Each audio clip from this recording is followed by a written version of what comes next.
সিপাহীজলা জেলার বিভিন্ন সরকারি ও বেসরকারি প্রতিষ্ঠানে এখনো দিব্যাঙ্গজনেদের জন্য বিশেষ পরিষেবা চালু করা হয়নি, আর তাই তাদের ভোগান্তির শিকার হতে হচ্ছে। যেহেতু শারীরিকভাবে তারা অসুস্থ, তাই তাদের পরিষেবা এবং ভাতা বিভিন্ন সিদ্ধান্ত অতি শীঘ্রই চালু করা সহ বিভিন্ন দাবিতে সিপাহীজলা মহকুমা শাসকের হস্তক্ষেপ দাবি করলেন সিপাহীজলা দিব্যাঙ্গ সেল।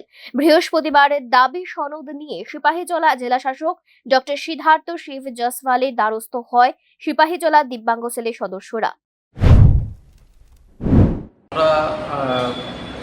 বিশেষ করে ভাতা এবং বিভিন্ন রেশন কার্ড APL আছে আমাদের দিব্যাঙ্গ ছেলের সব অনেকেরই।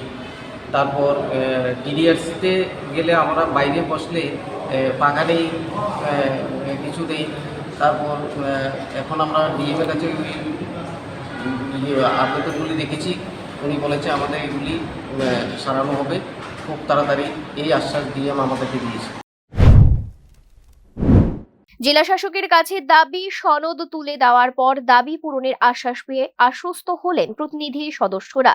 তাদের জন্য নির্ধারিত সুবিধাগুলি খুব দ্রুত শুরু হলে দিব্যাঙ্গ লোকজনেরাও সুবিধাগুলো ভোগ করতে পারবে বলে আশা প্রকাশ করেন প্রতিনিধিরা। Bureau report, news now.